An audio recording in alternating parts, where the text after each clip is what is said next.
Me and the carp dog, we're at the park lake.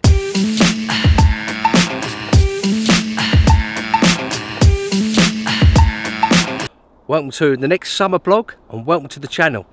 This channel is all about putting more fish on the bank for you. And if it's the first time you're here and you like this type of videos, you may want to think about subscribing.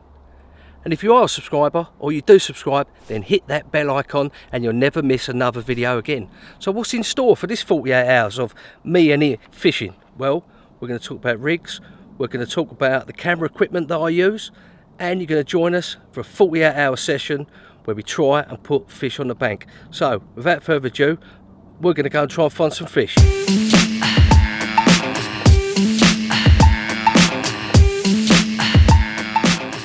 We're having a little look round, looking down in the snags down there, not seeing nothing.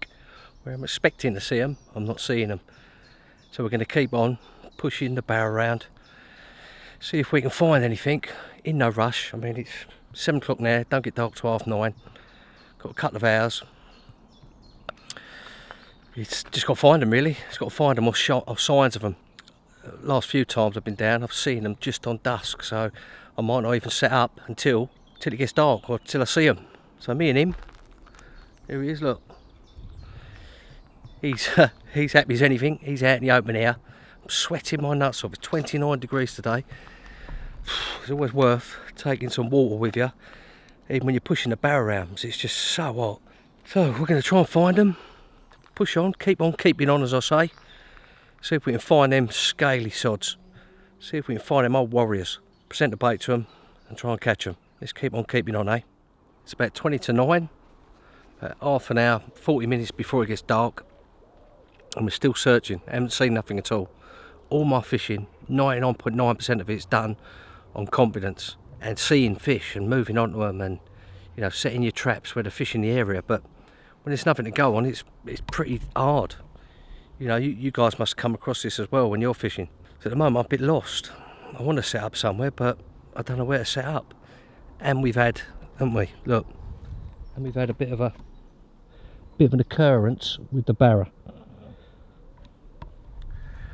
We've had a bit of a crash, which he weren't too happy about. It's all right, all the gear's all right, but you know, I just had a bit of a moment with it, as you do. There's nothing to report. Haven't seen no fish. Don't know where to go. But just want to get set up, get the kettle on fish, but there's no fish showing anywhere. No fizzing, no nothing. What'd you go on? What'd you do? Do you have to plot up on where you think, where you're guessing the fish are going to be? And that's not my type of fishing really. But I'm going to have to make a decision sooner or later, because we want to get the rods out for the night and settle down. Get him settled down. Where is he? Look. Here he is, look. Bless him, the old carp dog, eh? So I'm going to keep looking for another half an hour, but I might end up in here just for the sake of it really. Catch you soon. The waiting's been worth it, because I've just seen one show out there. I don't think you can see it, the ripples. But it's definite carp. I don't know how big it was, but it was definitely a carp. So, him and me, we're going to set up in here, just on dark. Because this is the only place I've seen anything.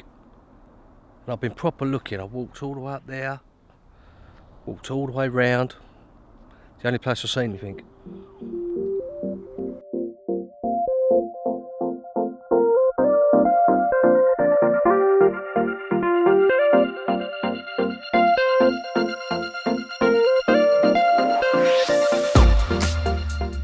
Well, we've only gone and caught one, haven't we? 12:30 at night. Only been cast out a couple of hours. I've just put her in the retainer for a minute. What that does, it gives us a chance to get everything else together. It's always worth just sticking them in there for 10 minutes so you get yourself together, get everything sorted out, get your unhooking mat sorted, get your camera set up, get it all ready to rock and roll so you're not messing about and the fish is in danger. You know, get your Medicare, whatever it is, to you know, treat the fish as well. Just settle yourself.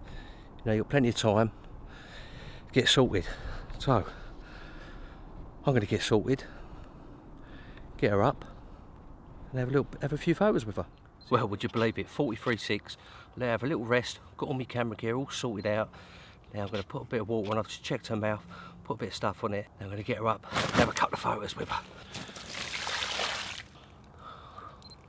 There we go. Look at that. How crazy was that, eh? Just shows you. Just by taking your time, looking for them fish. You know, I saw one fish in 2.5 hours of walking round, walking up and down, me and the carp dog, just see that one fish. There was nothing else to go on, but just that one fish has turned what could have been a blank session into a good session, you know, good fish as well. So well chuffed with that. Look at him, look, he didn't even move. Look at him down there, look. He didn't even move an inch. He didn't even come out and have a look to see what was going on. When I had the bite, landed the fish, was sorting it all out, all the camera gear and everything, he did not blink an eyelid. Bless him, eh, the old carp dog. He just wants to sleep, look. Look at him, look. Look at him. Who's that? Look. Look at him looking at us to say, yeah, go away, I want to go to sleep. Right, I'm going to tidy out all this mess. Look at this, look. I've got cameras, I've got tripods, there's gear everywhere, there's him, stuff, look, all over the shop. It's everywhere. Right, I'm going to get all sorted out, tidy up, get that rod back out and get some sleep, which is about 1:30. And I want to be up the first light, 4:30, so I'm not going to get a lot of sleep, am I? Morning. Well, that was an eventful midnight venture, wasn't it? Managed to bag one, pressure's off, still got another 24 hours. Look at him barking, look, he's growling. Here he is this morning. Old carp dog. He didn't move last night, did he? He didn't get up or nothing at all. He was growling at them out there, look. He don't like the black chickens or any ducks really, he don't like any of them. I ain't seen no black chickens. None at all. And I haven't seen no fish this morning. No liners, no fizzing, no bubbling. I got up a little bit late, 6 o'clock. Have a little look at here. He definitely don't like them ducks. He's bang on them, he is. He was bang on them then. You missed it. He come out like a rocket trying to get them. The lead stopped him. So what we got planned today? Well, we're going to keep on looking. Wind's been pushing in here. Lovely today. Lovely. And I want to talk a little bit about rigs. Because quite a few of you have been asking me to do a video on what rigs to use, when to use them, whether you use a pop-up, bottom bait, you know, hinge stiff rig, or, you know, any type of rig, really. What to use and when to use it. I'll probably do a proper video on it, just dedicated to that. But you know, I'll share my thoughts with you anyway on that, because you've been asking. On a weedy lake, I like to use pop-ups. I've always seemed to have done better using pop-up rigs, like the multi-rig or the hinge stiffy, or just a normal pop-up rig with a bit of lead underneath, like, you know, a bit of putty underneath, just popped up. Now I think the reason being, it's just more in their face. You've got all that weed on the bottom, all sticking up, and it just sits proud up above it. Just find those little gaps, casting out, keep casting, keep finding those spots, and just even if it's just a little bit of weed on the bottom, or a tiny little clear spot, pop-up seems to work better than a bottom bait. A lake like this, it's got no weed in it at all, and it's up and down like an egg box. I found bottom baits, whether it be a slip D rig, or, you know, just a normal single bottom bait, or a double bait, on a braid hook link with a rig ring, or a D rig even. I've always found them to be better, with a little scattering of bait around them. So there you go, that's my sort of thoughts. Be great to hear your comments, what you use. Let me know in the comments below. And if you haven't subscribed to my channel, you like these videos, hit that subscribe button.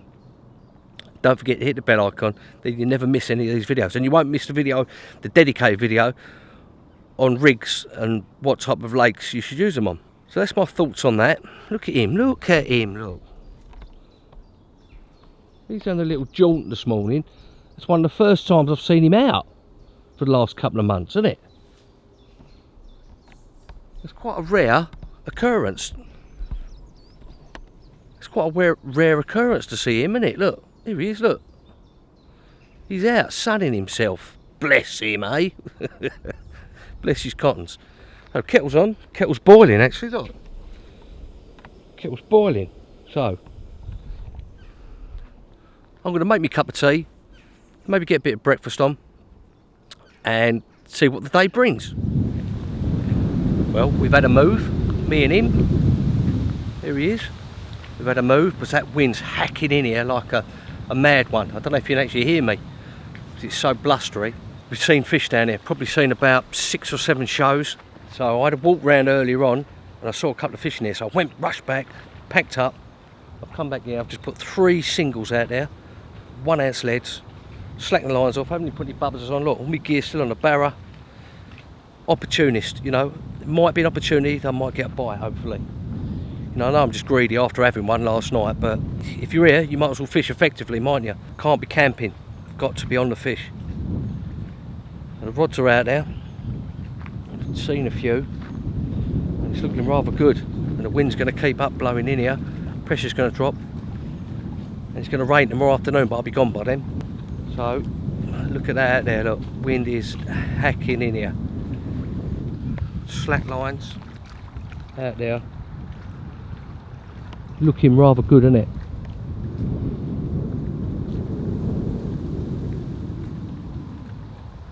Well, let's see what happens. See if we can get a bite.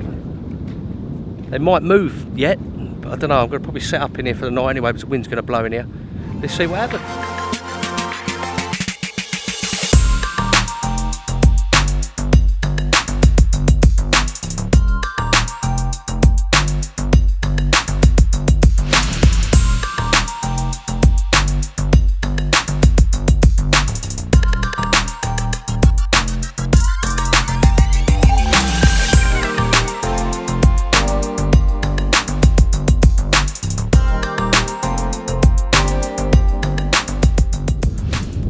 That's just mad, that, isn't it? 49.5 common. Just goes to show you, being a bit adaptable, being able to move when you see fish. Even though I'd had a fish, I had to move and find the fish and get on them. You just got to get on them, and it will happen. Be relentless to get on them. Look at that out there, look. Look at him. Carnage everywhere, look. Carnage. Carnage.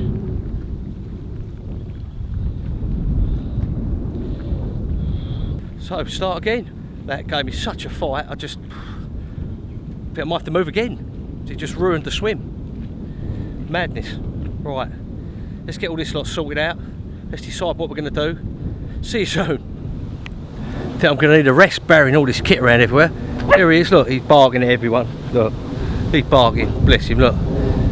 So, right, we're going to come in this swim for the last night, and I'm going to chill out and I'm going to relax. I'm just going to get them out there. Get the dinner on, because I missed dinner last night. Look at him. Look at him. Look. Look at the carp dog barking like a bloody barking thing.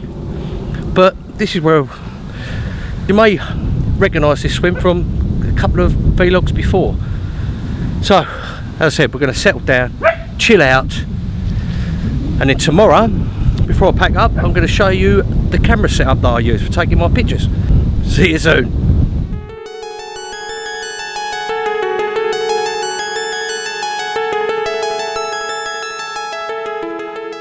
Morning. Well, quiet night. Managed to get some rest for a change, which was nice. Managed to catch up on some sleep. Look at him, he's in there. The old carp dog. Bless him. Right, we're just going to pack up. But first of all, I want to, as I promised, show you the camera gear that I use for taking my self-takes. First thing you must have is a good tripod. Now I'm going to be doing proper videos about how to actually take the self-takes, proper dedicated videos on my camera equipment and how to get the best pictures, so you may want to subscribe for that so you don't miss that. Here's the camera that I use. This is a Canon 70D, and the main thing about it is that it's got a flip screen, so you can line up how you're taking your self-takes. All this information, I put all the information down in the description so you have a much better look at it, get a bit of info on it. This is a Sigma 18-35 art lens with a polarized filter on it. Now, polarized filter just cuts out any glare, really helps with your photography, and if you want to take pictures of fish in the water, it does that. It's just like having a pair of polarized glasses on. Cuts out any harsh light on the fish. does definitely help. Also, yeah, I find it very difficult because I'm holding the camera and I'm trying to show you, but there's a flip screen there. Let's just turn it on and I'll show you. There's a flip screen. So you can line up, when it's flipped around the other way, you can line up your fish shots. It's really a lot easier than messing about with your self-takes and having to look at them, or when you get them home, you know, your head's cut off or something. Flip screen one's an essential. One of these. This is a Intervalometer. You can set this up so it takes your shots for you. Rather than having to press one or doing it through the camera, get yourself one of these, about 20 quid, Intervalometer. Again, I put the description, I put the link so you go and have a look at it down in the comment, not in the comments, in the description of the video. So there's a quick general overview of the kit I use for my self-takes. Video my fish, that's a totally different camera and setup. What I'm using now, so I can't really show it to you, but I will do in future videos. As I say, I'm going to do dedicated videos just based around taking and getting decent catch shots. You know, simple way of doing it. Takes a little bit of setting up, but once you get used to it and practice it, you get perfect catch shots every time, and that's what you want, isn't it? You take all this time catching these fish and that, and then you get home and the shot you've got is crap, or you've given it to someone else because you're relying on their ability to take a shot and it's all fuzzy or it's out of focus or whatever. So I do all my own self-takes, all my own video, all my own self-takes. Then you know exactly what you're getting, don't you? I've got rain in a couple of hours, so I'm packing up, getting myself up to work. Me and him, look, here he is. Bless him. Bless his little cotton socks. He's had a good time. He's enjoyed it like he always does. I've had a couple of fish, which has been a bloody result, especially after losing one from here a couple of weeks ago. So don't forget, if you like this type of videos, guys, you may want to subscribe. And if you are a subscriber, don't forget to hit that bell icon and you'll never miss another video again. See you on the next video.